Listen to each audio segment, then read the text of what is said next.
Hi everyone, before we get started on this video, I unfortunately have a bit of a disclaimer for you.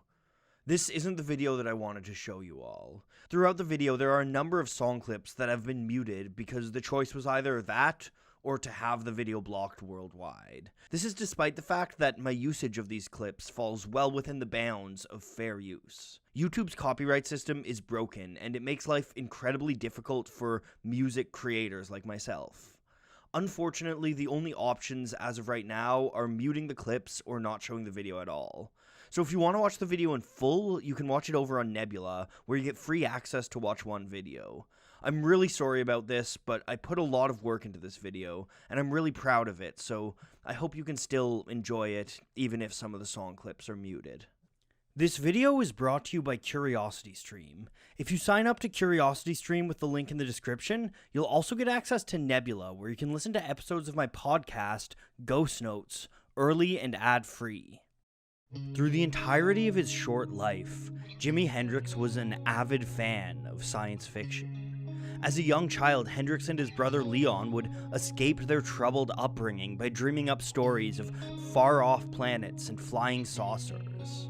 According to Leon Hendrix's book, Jimmy even made his family call him Buster, a name he took from Buster Crabbe, who starred in the serials Flash Gordon and Buck Rogers.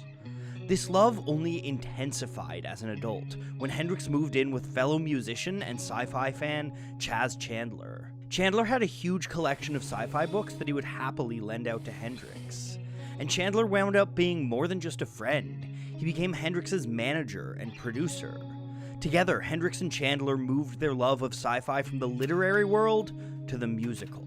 One of the first sci-fi pieces that made it into Jimi Hendrix's music was a novel by Philip Jose Farmer called Night of Light. That story is about a planet surrounding a binary star. Once every 7 years, the world is beset with strange radiation coming from the star, and it causes reality itself to morph unpredictably. The book describes the sunspots that cause this effect as having a purplish haze. That phrase struck a chord with Hendrix, and so he put it into a song, pairing it with lyrics that create a psychedelic confusion not unlike the surreality of Farmer's book.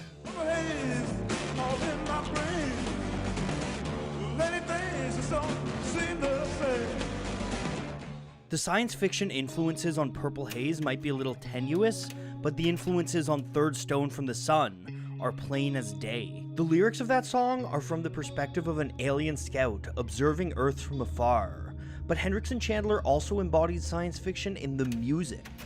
They used emerging studio technology, as well as an array of guitar pedals and a whammy bar to create a cosmic soundscape.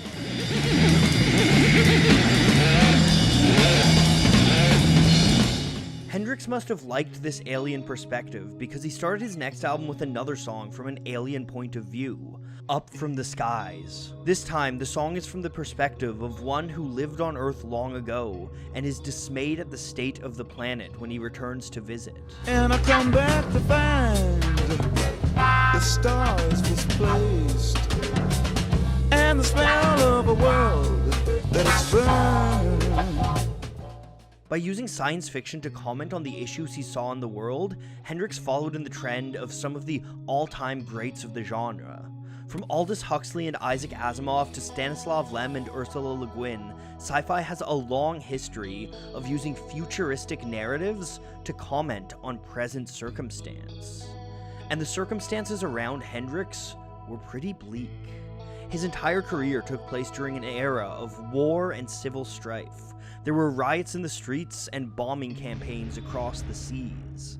Many of the images that Hendrix would have seen coming from the Vietnam War at the time would have looked damn near apocalyptic, and that's not even to mention the imminent threat of nuclear war. Hendrix found parallels between the apocalypse he was witnessing and the apocalypses in some of his favorite fiction. One book that Hendrix was particularly fond of was a 1949 novel by George R. Stewart called Earth Abides. In Ultimate Hendrix, Chandler said that this was the first sci-fi novel he ever lent to Jimmy, and that the young guitarist loved it. Hendrix went on to devour other post-apocalyptic stories, like Lot, a Ward Moore story about a nuclear apocalypse. With all of these images of the end of the world playing in his head, Hendrix began to pen his own apocalyptic story. 1983, A Merman Should I Turn to Be.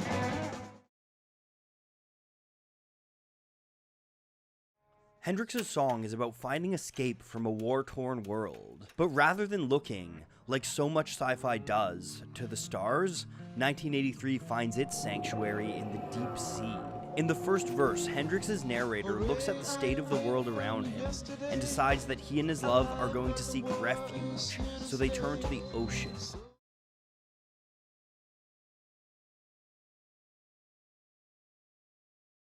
The second verse is a more in-depth description of the carnage that the narrator sees, and it ties this sci-fi future to Hendrix's own reality.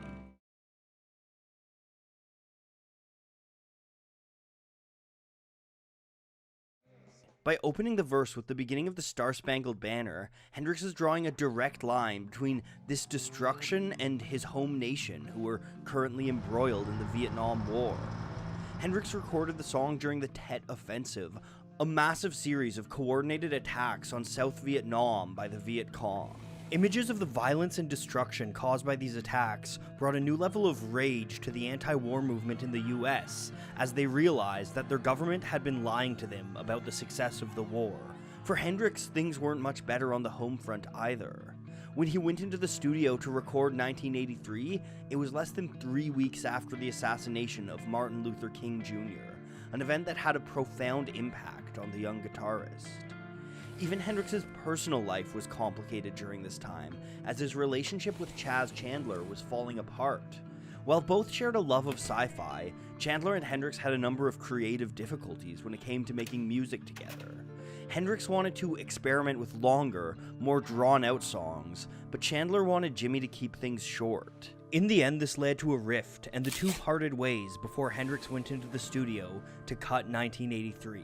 As a result, he was able to tease out the song and turn it into a true epic, stretching it more than 13 minutes long. Most of this length comes from a 7-minute instrumental break in the middle. This represents the narrator and his love descending into the ocean.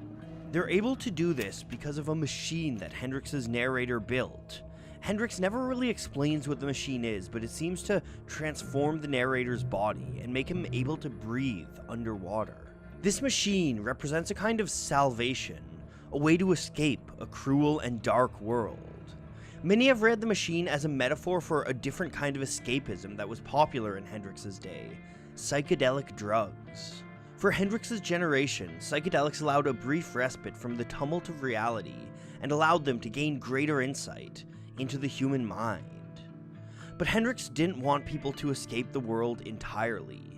He said, 1983 is something to keep your mind off what's happening today, but not necessarily completely hiding away from it, like some people do with certain drugs and so forth. To provide that temporary escape, Hendrix turns to music, saying what words never could. In the later stages of his career, Hendrix became a kind of sound painter. On songs like Machine Gun or his take on the Star-Spangled Banner, he would use his electric guitar to depict the horrific soundscapes of war.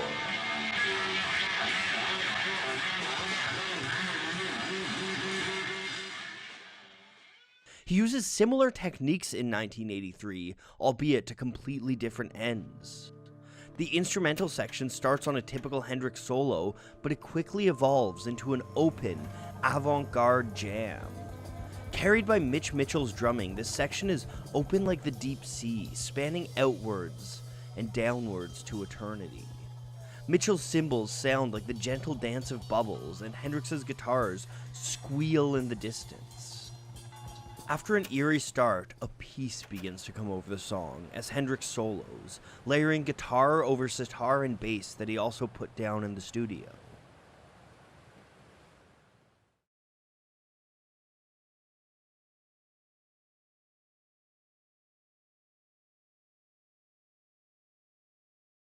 In this psychedelic breakdown, we understand the calm brought on by water, the place from which all life sprouts.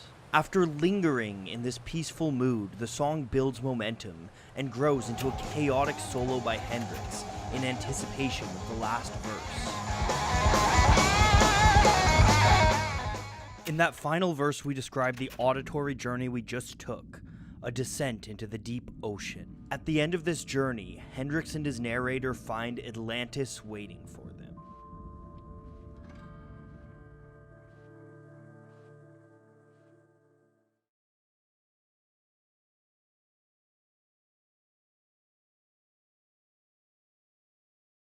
In seeking escape from the horrors of their own world, the narrator and Katharina have discovered a utopia, and with it, hope of a new way of living.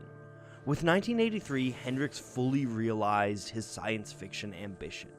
He created a story that commented on the world he knew, but gave hope of a better existence. And that's the brilliance of science fiction as a medium. It allows you to slip away from the stress of the world and escape into space or into the deep sea. But it also gives you knowledge and perspective to bring with you back to reality. Tragically, Hendrix died before he got a chance to create more science fiction music. But the legacy of Hendrix and the legacy of 1983 still remain to this day as an important part of a long and ongoing tradition of science fiction and music. As you might be able to tell from this video, I'm a big fan of science fiction, and one of my favorite authors is Philip K. Dick. That's why I was really excited to watch The Worlds of Philip K. Dick on CuriosityStream. CuriosityStream is the best place online to stream documentaries. There's thousands of selections on a number of topics. And if you sign up to CuriosityStream with the link in the description, you'll also get access to Nebula, where you can get early access to my podcast, Ghost Notes. Nebula is a streaming platform created by and for creators like myself, and it's allowed me to team up with Corey from 12 Tone and do what we do best, talk about music. Like with all of my videos, episodes of my podcast will be dropping early and ad-free on Nebula.